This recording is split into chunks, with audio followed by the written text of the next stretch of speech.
I genuinely feel like I've gone through a round with Mike Tyson.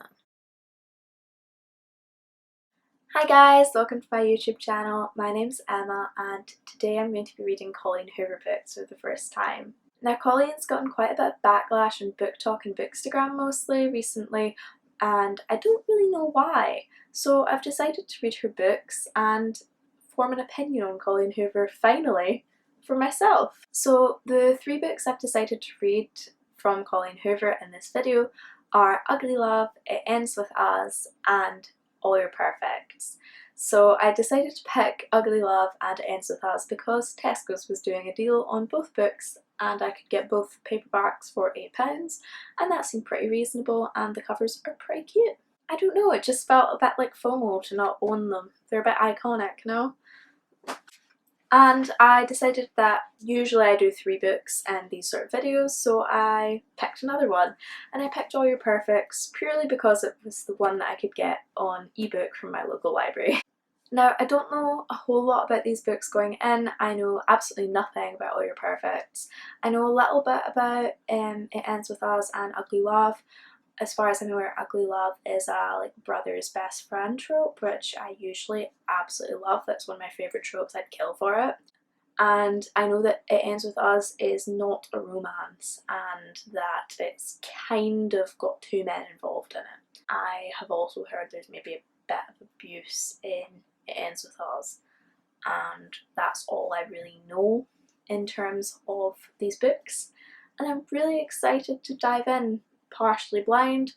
I really don't know how I've avoided knowing the entire plots of probably specifically Ugly Love and It Ends With Us, but somehow I've managed to not be completely spoiled on these. So I'm excited to delve into them and I'll check in with you guys when I'm reading them. So I know absolutely nothing about All Your Perfects. I'm going into this book completely blind. I really like to go into books that I'm reading for the first time completely blind if possible. I'm really excited to give this a read. I might read a couple of chapters before I go to bed and then update you guys tomorrow. So I'm just about to start chapter 5 of All Your Perfects, and guys, I was hoping for a light romance novel. I picked up this book almost completely blind and now I'm starting to see that I maybe should have done a little bit more reading and research into the trigger warnings. The book is told in a staggered timeline, so we have a now timeline and a then timeline. The then timeline details Quinn and Graham's relationship and how they met, and the now timeline deals with their crumbling 7-year-long marriage, largely due to infertility issues. So not a light read. I don't know why, but I thought Colleen Hoover was going to be more of a rom-com author and I can see that I was completely off base there. Reading this so far has been like my worst nightmare played out. As someone that would really like children when they are a lot older, this is really reading like my worst nightmare in like 5-10 years. I'm really having to force myself to keep reading because it is really uncomfortable for me. I didn't realise infertility was such an uncomfy topic for me. But I am going to persevere because I think that it's important to read about this issue because it's not really covered a lot in literature and I'm really intrigued to see where the story goes. I'm really hoping that they have some sort of miracle, but from my very brief experience with Colleen Hoover's writing, i.e. 4 chapters, I'm feeling that that's maybe not the vibe with her. But I'll check in when I have more to say. So first of all, what the fuck?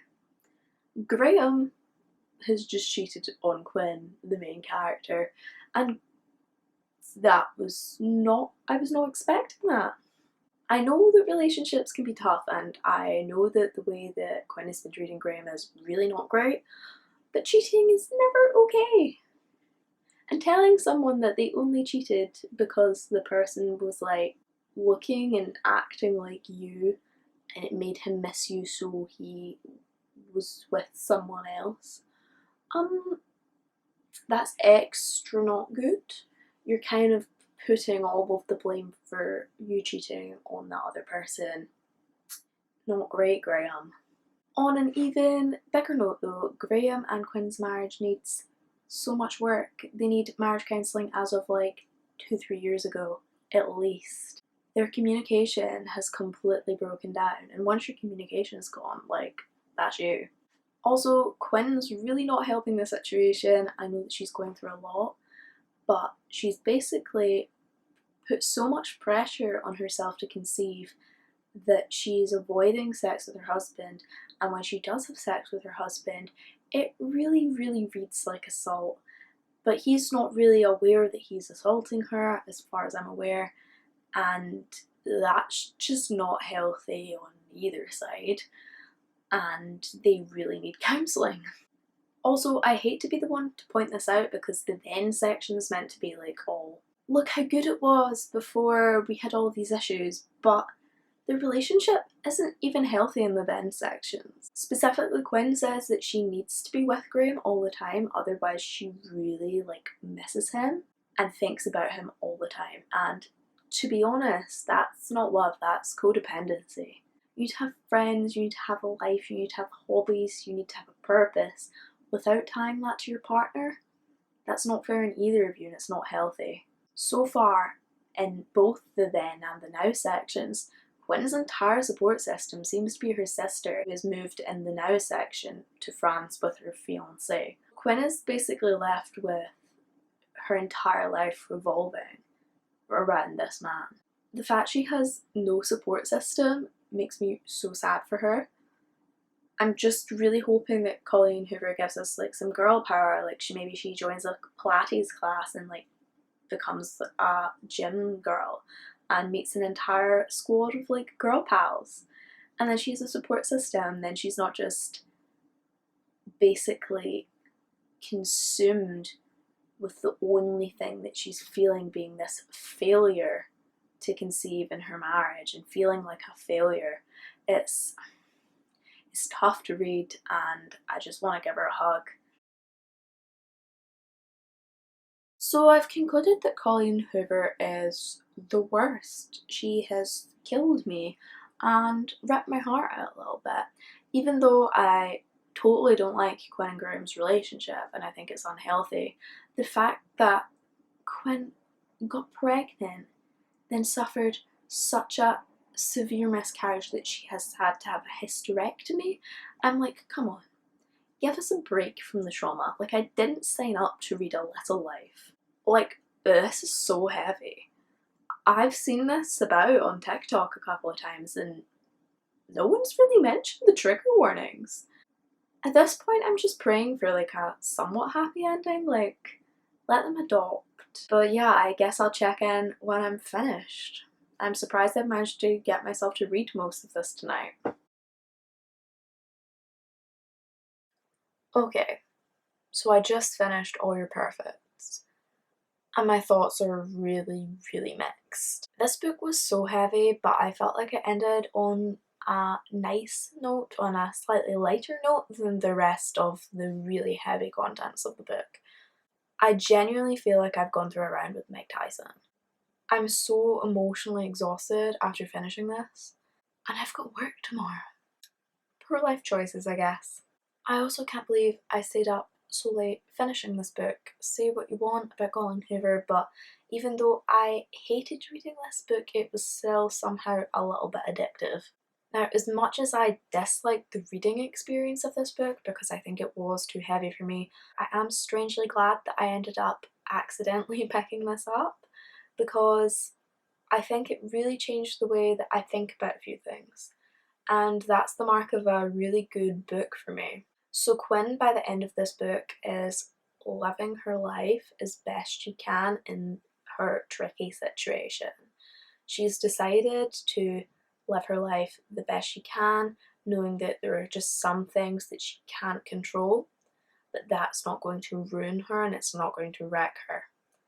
And as someone that has a lot of trouble accepting that there are some things in life you just can't control and going with the flow and vibing, we call it clinical anxiety.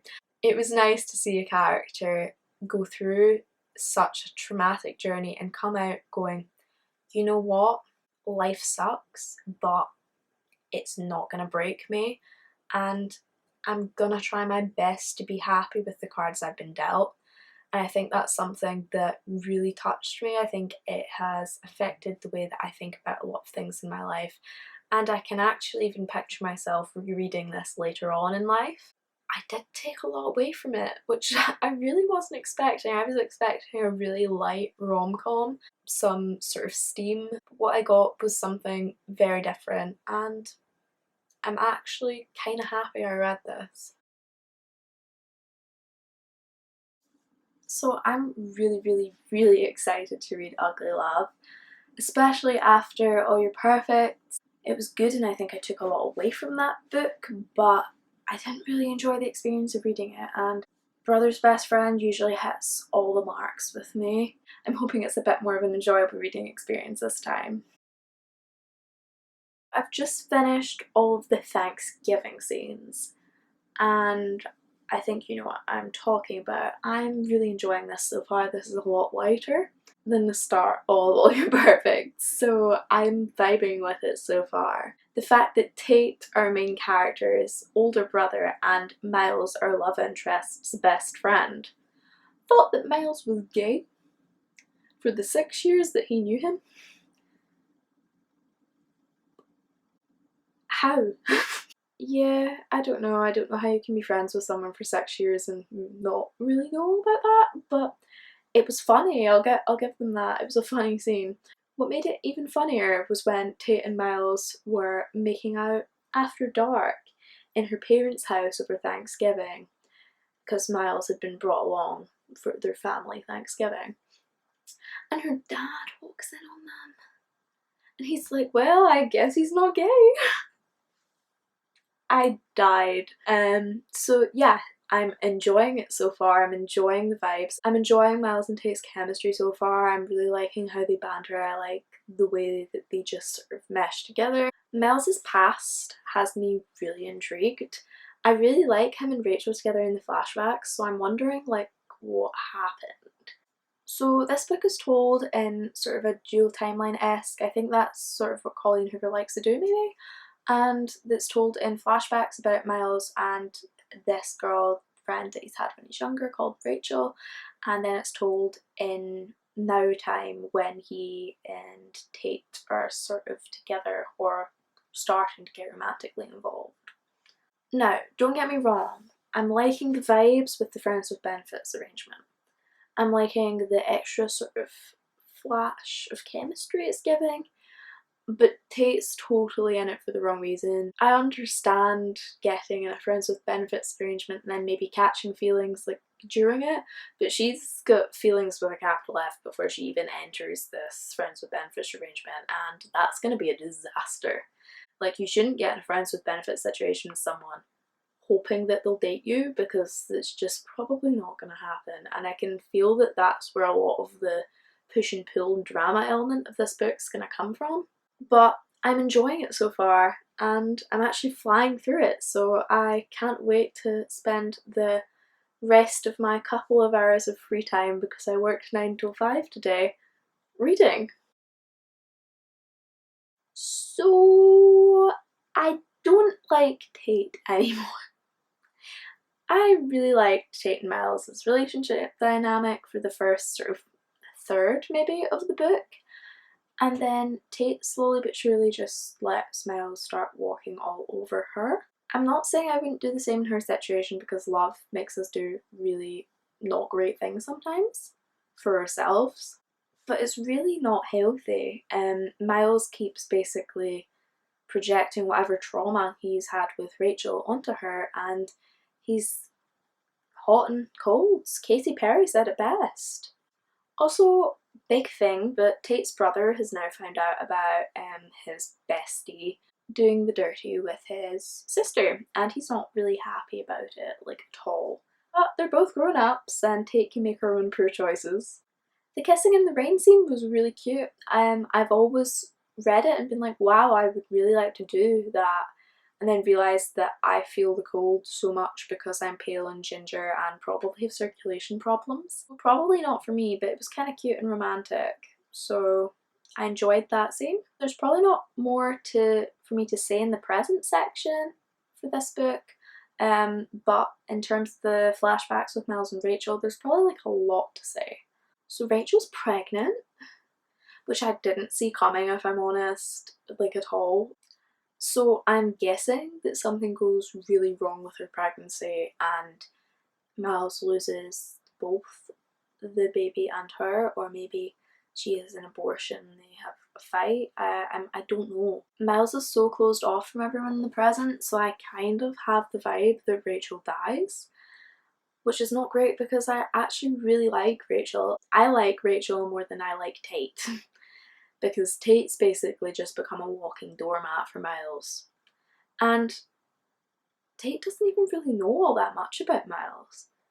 Like, they've not had many meaningful conversations. It sounds like he's really just good in bed, and she's like, wow, I'm just gonna let him walk all over me because he's good in bed. And I'm not going to lie, I low-key want a book about just Miles and Rachel at this point. I prefer the flashbacks to the actual present tense of the book, but we'll see if my opinion changes by then. So that's me finished Ugly Love. I have to be honest, I didn't really feel the need to check in with you guys again because this book has just been a massive meh for me. It turns out that Miles' trauma is to do with the fact that Rachel and his newborn child got in a car accident with him. He was driving when they were coming back from the hospital and his baby ended up dying in the car accident. Rachel ended up leaving him because she needed time to heal, and that's fair enough because they're both 18. They're not exactly meant to be making mature decisions. But instead of, you know, like going to therapy or something, Miles decides that he's just going to blame himself and that love hurts too much and he's never going to fall in love again with anyone, period. That's been the case for 6 years. Not only does it sound unrealistic, but it just sounds a bit stupid. How has no one in his life been like, I think you should get help before Tate? And even Tate doesn't really like suggest help. She's just like, tell me what's wrong. Tell him to go to a therapist about it. If he's not comfortable chatting to you about it, just be like, well, why don't you go see someone about it? I can set you up an appointment. I mean, that's a conversation that never happens. But yes, this bad thing's happened to Miles. He's chosen not to get any form of professional help or help otherwise, and he just decides he's going to project all of this trauma onto Tate throughout the entire present tense portion of the novel, which is basically borderline emotional abuse, and we're supposed to still like him by the end? Yeah, not a vibe. It's an absolute shame because I really enjoyed the more light-hearted like first third of the book, and then it was just a train wreck from there. I'm really hoping I end up loving the reading experience and also like loving the content of It Ends With Us, because I've hated the reading experience of All Your Perfects but loved the sort of message it sent and the way it made me feel afterwards. And I've hated everything about Ugly Love. I mean, I enjoyed the first third of it and that's about it, but I'm hoping for a win from Colleen Hoover. Like, we need the win. So I'm excited to dive into It Ends With Us. I feel like reading Ugly Love has calmed down my emotional exhaustion of All Your Perfects because, let's be honest, this book didn't really make me feel anything other than frustration.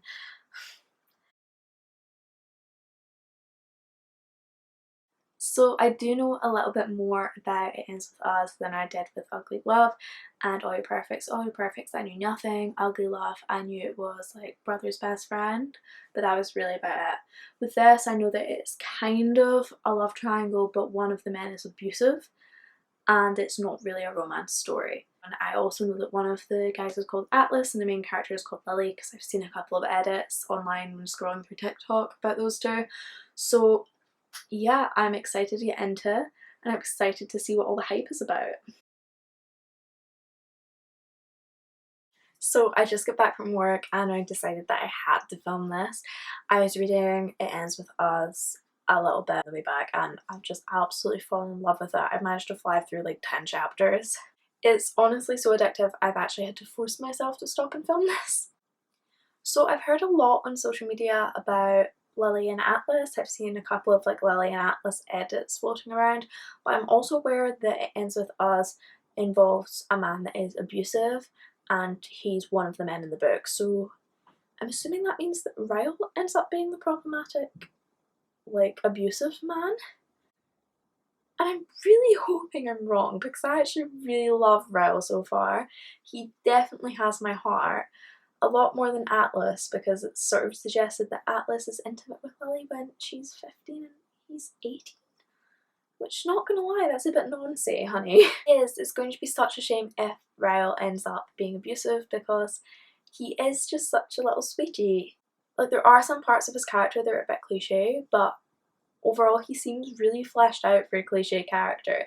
Like, he might be like an ex-womanizer and like a workaholic who's been tamed by Lily, but he's still like sweet, he still has a personality, he still has a backstory, he doesn't feel like a stock character, which is what those sort of womanizer workaholic types seem to feel like in romance a lot to me.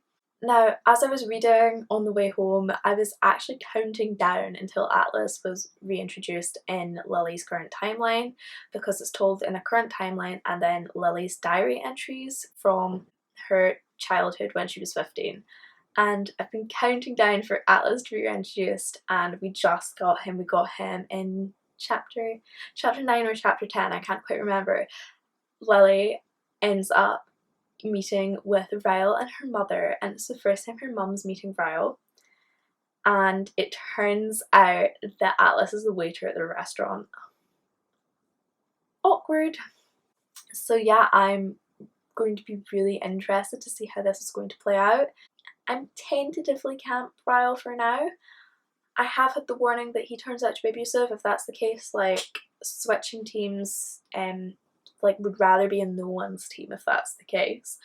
But we'll see. I'm enjoying it so far, and I really, really like all the characters. I didn't think I'd say that because a lot of the characters have really irked me in Colleen Hoover's books so far, but I'm really loving this one. So when I was reading last night, I got to the bit where Ryle is abusive towards Lily for the first time, and it was really quite hard to read, so I decided I was going to go to bed after that scene and film today. So I'm filming today. Honestly, if your partner ever hits you, please run, don't walk to the nearest safe place. And when I say hit you, I'm not meaning something that really is like an accident where maybe you've tripped and they've tried to catch you and then they've fallen on top of you, or that sort of thing. I'm meaning, like, if they've backhanded you, that's not an accident. If they've pushed you, that's not an accident. That's abuse. So please, please, please. I was screaming at Lily to do this, but obviously the book is written this way for a reason, and that reason, I think, is to highlight abuse and abusive situations and the emotional turmoil that women who are in those situations can experience, and ultimately why some end up staying in that situation, which we see in Lily's character, but we also see in Lily's comparison with her behaviours to her mother's. I really, really admire Lily for saying that she will leave if it happens again, though. I just really hope that's the case. I hope she doesn't end up giving Ryle a third chance or a fourth chance. But anyway, I think things are about to heat up on the Atlas front, which I'm now officially Team Atlas. Bye bye Team Ryle. Ryle's sister, Malcolm, her partner, Lily and Atlas are all going out for dinner at the restaurant that Atlas works at. And I'm really, really excited to get some more Atlas time because we've jumped team. Atlas really is growing on me as a character. I'm really enjoying a lot of the diary entry flashbacks. It still is a wee bit creepy that he's 18 and Lily is 15 in the diary entries, so we'll see. I'm Team Atlas for now, and I'll check in with you guys in a little bit. So Lily has left Ryle, which all I can say is thank God after what I've read. He hits her basically another twice. Ryle opens up about some severe trauma and anger management issues that he has, and that is basically because he ended up shooting his brother with a gun accidentally when he was playing as a child and ended up killing his older brother, which touches on obviously quite a big issue in America and a lot of other countries. So Ryle's been in therapy since he was very young, and what happens when he gets angry is that he gets so angry he blacks out, so he's not in control of what he's doing. He's not really aware of what he's doing at the time, but is aware upon reflection, I think. However, just because he's went through that does not mean that Lily should be putting herself in that situation. It hurts because he doesn't mean it, but he hurts her and he loves her. She loves him, but it's not healthy and it's not good, and I'm so glad that Lily has left. No matter someone's trauma, no matter someone's excuses, you should never sacrifice your personal safety, and that's what Lily has learned through growing up in the household that she did, and I'm so proud of her. I'm so proud of her character for leaving. She's so strong and she's so brave. Now, both of the scenes where Ryle abuses Lily are really hard to read. Specifically the last one was really tough to read. Like, a specific essay warning applies to that scene, and she doesn't want to bother her bestie and Ryle's sister because she's just had a baby. Doesn't want to bother her mum because her mum has been through her own abusive trauma. So she calls Atlas, and my boy Atlas comes through. He takes her to the hospital and they find out that she's pregnant. What is it with Colleen Hoover and pregnancies, like random pregnancies? This book is really just trauma after trauma, but it handles it in such a realistic way. The characters are all so fleshed out. It makes you really feel for them. It makes you hurt when they hurt. I can just genuinely say that I'm loving this book so far. I can't put it down. I'm probably going to end up finishing before I go to bed. And it's just fantastic. Colleen Hoover really has knocked it out of the park so far with this last one. So I just finished, and you know that moment where you understand the book's title? And it's not done in a cheesy way, it's done in a way that it's like, oh shit, that was amazing. That is the last line of this book before the epilogue. You find out exactly what the title means. And it sucker punched me, because It Ends With Us is a homage to The Cycle Ends With Us. The cycle of abuse ends with us. And the choice that Lily makes to leave Ryle, basically for her daughter. And it's so good. It's fantastic and I love it. I also love that Colleen Hoover based Lily and Ryle's relationship off of the abusive relationship that her own parents were in, and that Lily is based off of her mother. I think that's so brilliant. I think you can tell within the writing. The characters in this book seemed a whole lot more fleshed out than any of the characters in Ugly Love and any of the characters in All Your Perfects. The characters' relationships just felt so real and powerful and raw, and the book just sucker punched me. And I think Colleen's own experience, sadly her own experience, you can really see it and feel it throughout this book, because it feels like you're there. It feels like you're experiencing abuse. I 100% see why it's one of her most popular books. I would agree with it 100%. It is a 5 out of 5. It's tremendous. And again, it's actually probably one I'll end up coming back to. I just pre-ordered It Starts With Us, which is the sequel to It Ends With Us, literally right before I filmed this. As I was crying, I was like, Amazon, right now. Literally Amazon.